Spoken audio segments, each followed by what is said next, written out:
Was telling her story for the first time after she was separated from her daughter for nearly 2 months. This was after she arrived in the U.S. Now, this was not this year, I should point out. Well, let's be clear about this. It happened in April 2016. This was during the Obama administration. She's only decided to speak out now because she wants people to know what it's like to be separated from a child and locked up. Scott McLean has her story. It's hard to think of being locked up and separated from your child. But for this woman, it's a nightmare she doesn't have to imagine. It's very painful, not only for us as mothers, but also for our kids. She shared her story on condition of anonymity. Her case is still pending in court. It begins in early 2016 in her native El Salvador, when a death threat from a local gang sent her running for her life.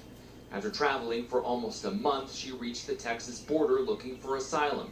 Instead, she ended up losing her daughter. She was locked up in detention while the girl, who was then just 5 years old, was taken to a separate shelter for unaccompanied minors. I told them that they couldn't do that. We have to be together. And then she told me if I didn't let them take her, they were immediately going to deport us both. What was going through your mind at that point when you realized that your daughter was being taken away from you? The truth is, I thought that I wasn't going to see her again. She says it took 2 weeks to locate the child, and it was almost 3 weeks before they connected by phone. What was that conversation like, that first conversation with your daughter? I would say, "My daughter, are you okay?" And she would say yes. I would say, "With God first, we're going to see each other again." And she would just say yes. After a month, the 5-year-old girl was turned over to a relative in the U.S. Her mother was released a few weeks later. Under the Obama administration, family separations were not widespread, but not unheard of either. Immigration laws. Former Homeland Security Secretary Jay Johnson said separations were for health or safety concerns. The woman here had been deported alone once before. Her lawyer won't say why, but says the forced separation was unjustified. At that time, it absolutely was not the policy. It was against policy. Not everyone in this country probably has sympathy for you. What would you say to those people?